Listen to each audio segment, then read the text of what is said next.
what's up, guys? It's your boy Ejahmix. Welcome to the channel. Welcome back if you're not. And today we're going to be talking about Black Panther: Wakanda Forever. Oh my god, phenomenal movie. Before we get into it, make sure you guys like, comment, subscribe, all that good stuff. Enjoy the content. All right, we're just gonna talk, right? So I'm sorry, this video didn't come out when I expected it to come out. I posted on Twitter Thursday night. I was like, yo, movie's phenomenal. Full review coming out tomorrow. That didn't happen. I tried to record all day yesterday and I just couldn't. I had people coming in talking there was a leak in the apartment. I guess it was going like maybe dripping down to the floor. I don't know what was going on, to the bottom, to the floor below me. I don't know what's going on. I didn't notice it. It was crazy, but it was coming from the toilet, so they had to plug that up. But I thought they did it the first time they came, but they didn't, so they had to come back. It was a whole thing, dog. And then by the time I knew it was 10 o'clock at night. So sorry, but we're here. We're recording. This should come out on, I think it's Saturday today, right? Yeah, it's Saturday. Cool, okay. But yeah, it should come out, today as I'm recording this.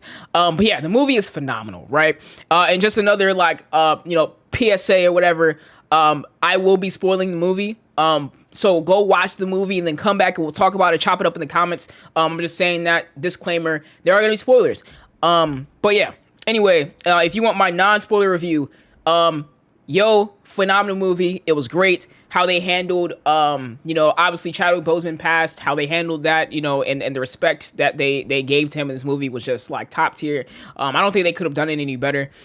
Shuri, her development as a character, the Dora Milaje, Angela Bassett's character, is it Queen Ramunda, right? All of them, they developed Wakanda, and that's like, I love that. And then Namor, phenomenal. How they developed him. Riri, her presence as Ironheart was really dope, and she didn't it wasn't like she didn't overshadow anything. It was like, oh, that's a dope inclusion, and it just kind of, just seamlessly got into the plot of Wakanda and the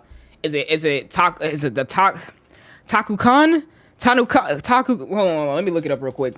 Namor's nation. I think it's the Taku Khan. It's crazy how I don't remember. The Talokan. That's what it was. Talokan. That's what it was, right?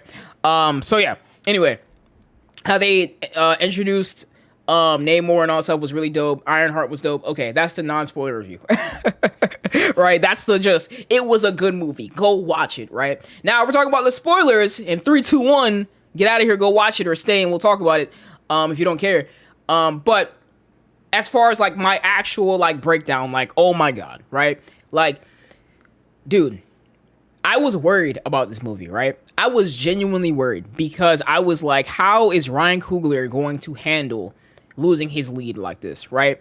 Losing Chadwick, right? The phenomenal man and person that Chadwick Boseman was, an actor. How is he going to craft a story that was just as compelling and riveting as the first Black Panther and deliver, right, in Black Panther 2? How is he going to do it?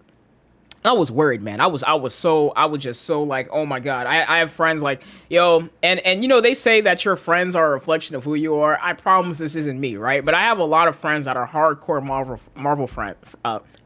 Marvel fans, right? Who are like, man, and some of them are a little big, not maybe bigoted is the word. Bias, I don't know, but they got this thing, right? How the MCU has been progressing about the whole MCU thing, whatever. That's what they're calling it, the MCU. It's a whole bunch of women everywhere, and I'm like, bro, honestly, I don't care, because it makes sense, you know what I mean? It just makes sense of where they're going right now. But they got this whole thing. They were like, man, I hope Wakanda Forever isn't just this woman empowerment, this and that thing. And if it was, I would have been slightly sad, but if it made sense, I wouldn't have cared. Not sad in the sense of I would have not liked it, but I think when the media pushes certain narratives, I don't think anybody likes when the media pushes certain narratives, and it feels like it's being shoved down your throat. Nobody likes that, right?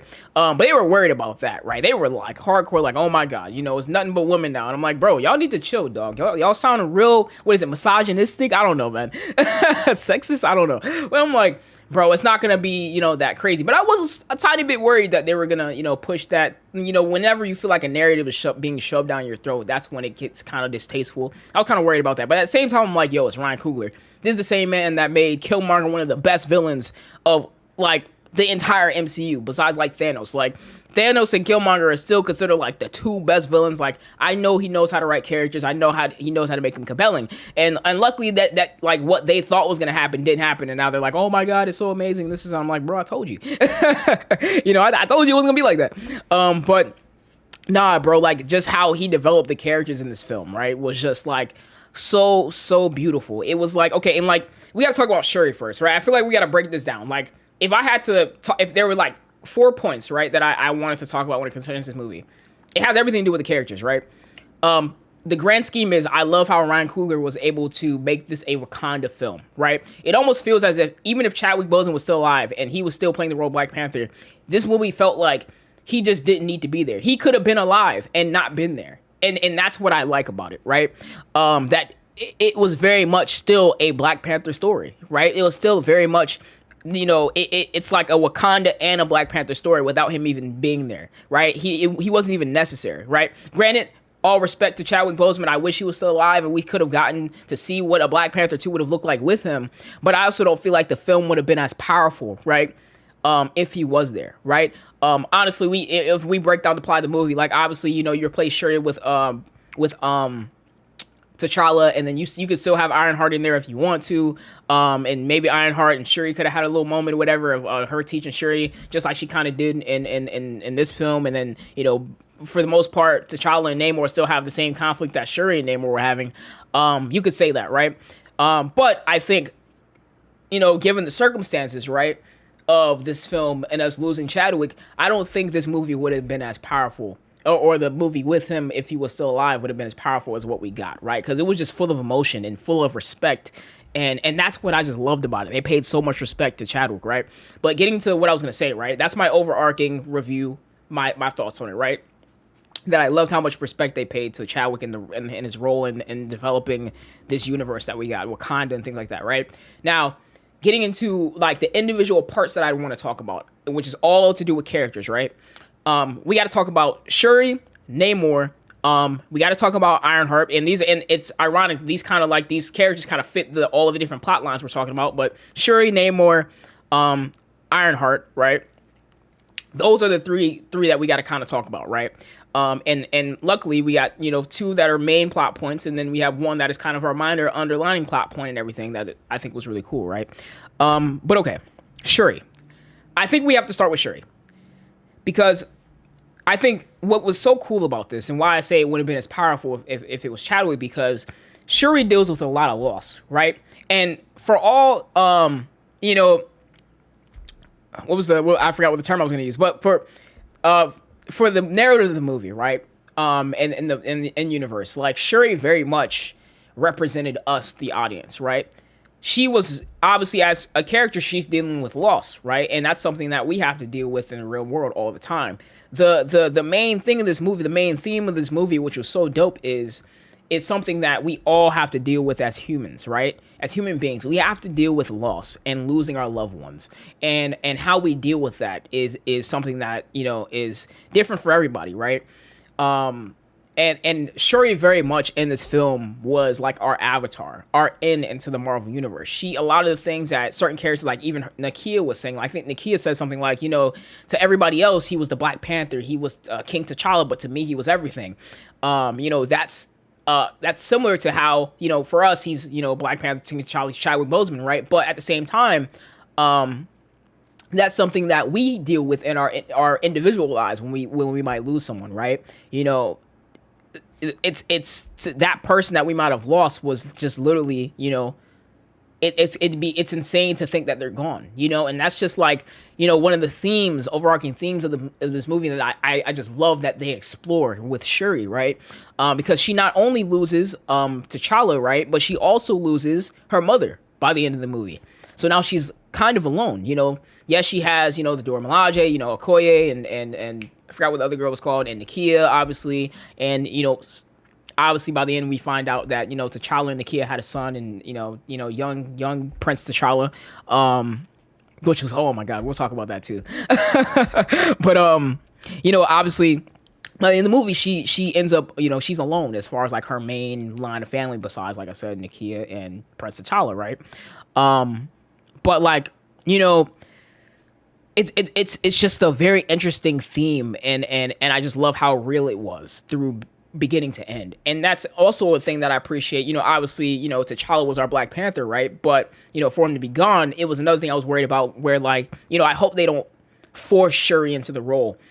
And I like that they just kind of, it felt like the natural progression of Shuri that eventually, like, obviously we knew she was going to become the Black Panther, but it felt like the natural progression for her character as she dealt with all this loss to eventually fall into the role of Black Panther.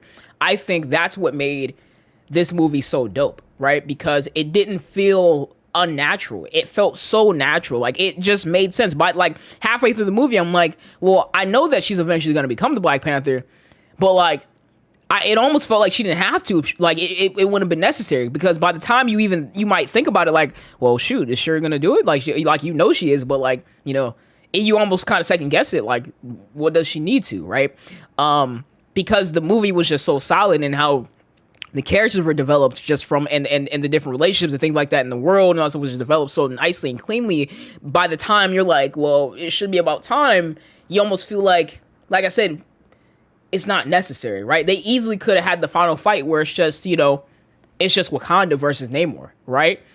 And it would have been, just as dope and powerful as not Nakia, but Shuri taking on the role of Black Panther and leading Wakanda versus Namor. Which was just like really dope, but just like how they explored her loss and her emotion through all of it was, I think, the character development, because you got to think about Black Panther. With Black Panther 2, it's basically Black Panther 1 all over again. They're redeveloping a character, right? Or basically doing an origin story all over again, right? With a new character. And I think just how they handled it was just so beautiful, right? But I just loved her development in this movie. I think by the end, she truly grew as a person. Obviously with the burning of her funeral garb, she finally was able to let go and say and accept her situation and understand that, her family is going to be with her and they didn't abandon her, and I think that was just so beautiful. It was so powerful, man. It was wonderful. But yeah, so we have Shuri, right? Shuri's whole line was dope. And then if we last little part we gotta talk about Shuri is like her moment, her heart-shaped herb going to the ancestral plane and it being Michael B. Jordan. Yo, oh my God. That, oh my God, was phenomenal. That was amazing. That moment, because another thing was like, she's going to be the Black Panther, but, how are they going to make her different, right? How are they going to make her her Black Panther different from T'Challa's, or different from T'Chaka, or from what we know of T'Chaka, or, different from Killmonger even, right? How is her Panther going to be different?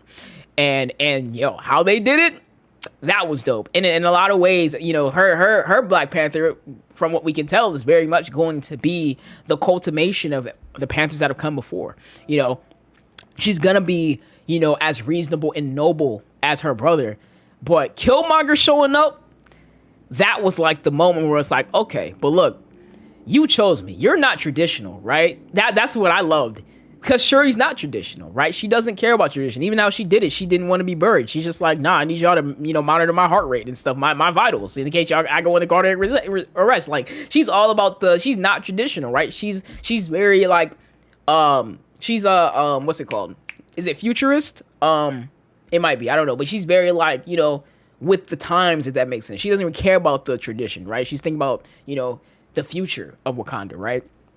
But like, how he's like, yo, like, are you gonna be noble like your brother or take care of business like me?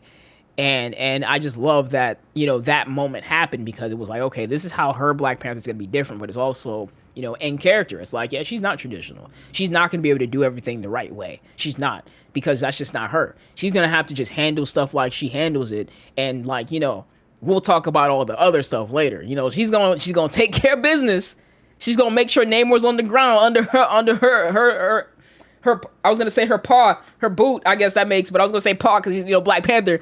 But she's gonna make sure she's the one standing. And then we'll talk about the noble stuff. Then we'll talk about being like T'Challa. And I thought that was dope, man. And even down to her suit, her costume being a mix of the two. I want to say when I was watching, it looked like there was like some silver and gold highlights. If you look at it one way, it's silver. You look at it the other way, it's gold. I gotta look at it again in like a high res.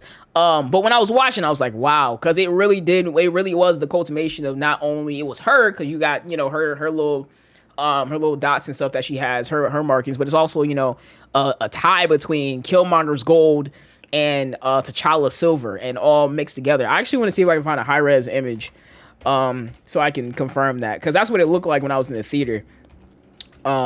Shuri. Let's see, so I can get a better image of it. Yeah, I want to say you got some silvers and you got some golds. Yeah, you got both. You got silvers and golds in this costume, and that's dope, man. Because it really is the both, right? It's the cultivation of all that she wants to be. She wants to honor her brother and be like her brother, but also she got to take care of business. She got to accept that she got that Killmonger in her too. She got that dog in her. You know what I mean? She got that Panther in her. You know what I mean? But yo, it was really dope, man. I just love how they developed Shuri. So the next 2 points, right? Obviously we got to talk about Namor, right? This very much was Shuri's story, right? And her coming into Black Panther, but oh man, they did not skimp out on Namor. They did not just brush Namor aside. They didn't. How they handled Namor was dope, man. How he got his origin and stuff like that. That was the coolest thing. And Namor, I like how they use Namor not only as it's his origin, right? So we get an introduction to his character, but also as a plot device, right?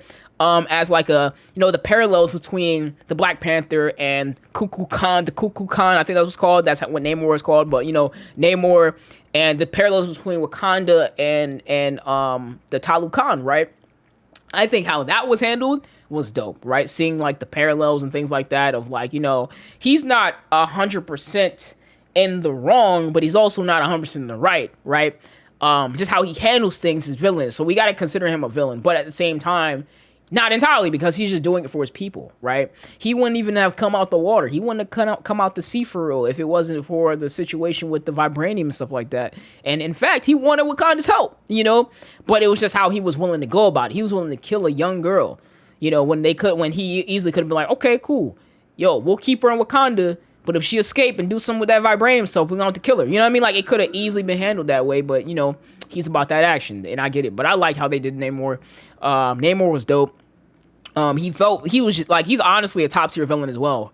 Definitely up there with Killmonger and Thanos. I think it's still Thanos. Honestly, in my opinion, I put Killmonger over Thanos, but however you want to do it, I think Killmonger, Thanos, and Namor are the top 3 villains in the MCU right now. I think the only one that might come close, I think, considering what we've seen of him in trailers and things like that, might be Kang. I think Kang might be up there too. But in my opinion, I put Killmonger, I put Thanos, and then I put Namor, and like my favorite to least favorite. But Namor was about that action. Namor was dope, right? He was relatable, and also the other parallels, like in Black Panther 1, obviously Killmonger had to die, right? Black Panther 2, I like how, like, we see the development of Shuri and how she, combines the ideals of her brother and Killmonger by the end of the movie with her own, and kind of just accepts that's who she is. Just how they ended. She easily could have killed Namor and ended it like her brother kind of did, right? I want to say Killmonger kind of killed himself. He ended up, I forgot how that whole thing went. Basically T'Challa killed him. Basically he had to handle business. Keep it a stack. I haven't seen Black Panther 1 in a while though. Jeez, I have to go back and watch it. But like how it ended even down to, it was like, okay, yeah, we gonna resolve this peacefully. Nobody got to die for real. There's people probably dead, obviously by the whole fight anyway. But as far as the main two, we don't have to kill each other. Shayra's like, yo, I had to beat your ass, but I'm not gonna kill you. I'm not gonna do you like I really want to do you. We just gonna be at peace. We're gonna protect the Talokan. You're our allies now. We cool, and I like how that ended as well. That we got to resolve this one with no major deaths. Cause shoot, you already know if Namor died, it would have been on. The Talokan would have just went all out and tried, and they would have went in to die. It just would have been on like that. But all in all, I think it was really dope, right? It was a really, really dope, handling of Namor and Shuri and their relationship, even down to them being able to have that time peacefully without even fighting and just talking. So like, hey, we got to resolve this peacefully. Shuri's like, we got to resolve this peacefully. And there was like, nah, bro, like this is what it is, and I like how they even got that time. And Shuri got to see, Talokan and the nation and things like that. And that was also dope as well. Seeing the diplomatic side of things, with Shuri was also really cool, right? To kind of show that, yeah, she's gonna be able to do that too. She really doesn't want to have to fight, but if you start playing with her like that, dude ended up killing her mom. I was like, yeah, it was on, it was on. As much as she wanted to kill him, it was like, nah, and which is another thing that was really dope. Like, she stuck to it. It was like, okay, As much as I want to kill you right now, we got to resolve this peacefully. And I think that was dope. But it was good seeing all those sides of Shuri, right? She got her tech side, she got her diplomat side, now she got a Black Panther side, and that was dope. But Namor, like I said, top tier villain. Solid. So solid. Now, Ironheart, the last piece. Ironheart. Ironheart was really cool. I think how they handled Ironheart was dope. Some of my homies were talking about this, and they have like a little bit of, like, I don't know. He, for whatever reason, he had this issue with one specific guy. He had an issue with Riri. He kind of felt like she was annoying or whatever. Honestly, dog, I didn't feel that. I thought she was dope. I thought Riri honestly surprised me because I know in the comics people don't like Riri. People don't like Riri in the comics. But as far as the MCU goes, she was solid. I think Riri was pretty solid. I really didn't have a problem with her. I think her as a character was cool. It was fresh. It wasn't like insane. Like it wasn't the most insane thing. Like, you know what I mean? Like she was just seemed pretty normal 19-year-old from, I think she's from Chicago. That seems normal. You know, like that was pretty pretty normal personality and stuff like that. She felt natural. It's cool. And she, like I said, she also didn't feel like her being the scientist, right, was a dope way to introduce her character, right? So she's a plot device, basically. And as far as the scope of the movie, she's just a plot device.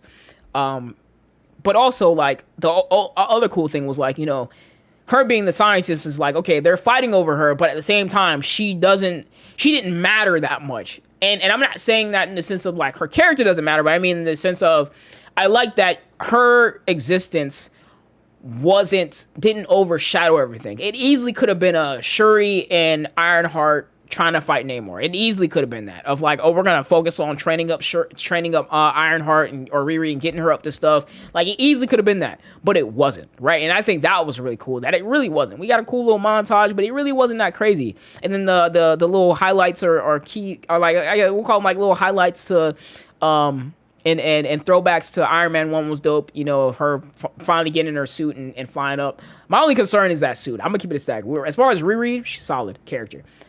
Her suits, I'm gonna need them to make that closer to the comics. And I know that's probably like Mark 1, but like, I didn't like how bulky it was. Like her feet were all bulky and stuff. I didn't really like that. I wanted it to be slim. Like I remember from the comics. I want to say it's pretty slim in the comics. I wish it was closer to that. But it looked pretty close. Like the little line into the heart was dope. Yeah, it looked pretty close, except it just felt bulky. I hope they slim it down a lot. Ultimately, but other than that, I had pretty dope introduction.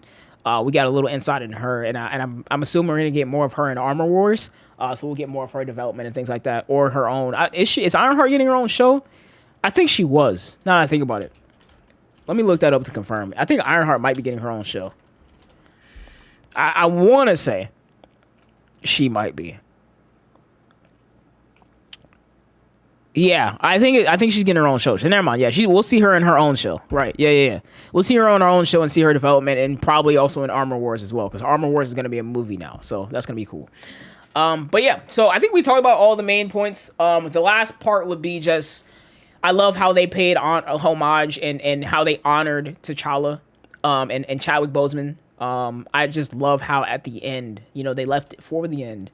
And it was like, hey, you know, the kid, and it also gives us an idea what they're going to do in the future as far as T'Challa, Black Panther T'Challa, right? The T'Challa as the Black Panther, not Chadwick's T'Challa, but just the character T'Challa in the scope of the, you know, world, the MCU and the Marvel universe. You know, we do need a T'Challa in some form. So I like that, you know, they were like, you know, obviously Chadwick is gone, and you know, we can't do anything about that. All we can do is honor him and appreciate everything that he's done for, you know, all the artwork he's done outside of the MCU and within the MCU. So what we can do is, even though we can't bring him back and we don't want to recast, right? Because we don't want to, you know, diminish what he accomplished. What we can do is, you know, at least pass on the role his character would have had to his son in universe, Prince T'Challa. And that was really dope, that the fact he shares his name, so he's gonna basically fill in the same role, but he's not a recast. He's gonna carry on for Chadwick Boseman, and whoever does it, they got some big shoes to fill. Whoever finally, you know, because obviously, you know, it's not gonna be the kid himself. He has to grow up. So whoever, you know, well, I think we're gonna have some time for him to grow up a little bit, but he's not gonna be old enough. I don't think he's not gonna be old enough or big enough. The kid that they chose, I don't think so. By the time it's time for him to be At least a teen Prince T'Challa. You know what I mean? Or like King T'Challa, whatever, however they decide to handle it. I don't think he's gonna be old enough. I think he should be like 7. I think he's 7, 6 or 7 in the movie. So if that's the case, I want to say 8, 9, 10, 11, 12. Yeah, it's not gonna be enough time because I want to say we'll have Secret Wars pretty soon. So he's not gonna be old enough yet. But I assume what they're gonna do is Secret Wars is gonna be reset, some form of a reset, and then we'll get like or by the time we get it's gonna be some type of time travel shenanigans, and then through Secret Wars and Kang Dynasty, and then we'll get like the real new Avengers. They'll be like Spider-Man and like the Ironheart, and it'll also be like Morgan Stark and who else?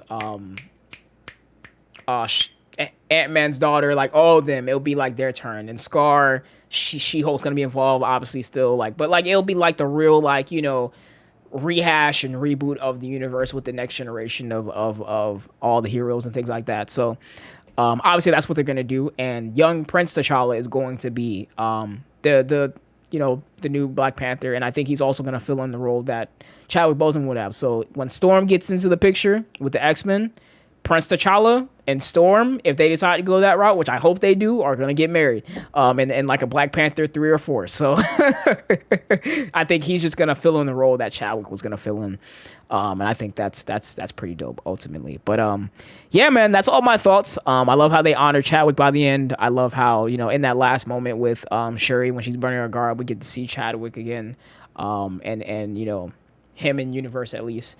I thought that was really dope. And the mural was beautiful. The funeral in the beginning, oh, man, I was already crying, bro. I was already tearing up, man. By the end, I was like, oh, man, I was out, dog. I was really crying, dog. I was walking out that theater like, oh, man, yo. Like, I was out, dog. And I'm not even that emotional, dog. But that one got me, bro. By the end, that one got me, bro. And then Rihanna's song starts playing, bro, and I was like, bro. It was a moment, bro, by the end. But it was dope, dog. I loved it a lot. Really dope movie.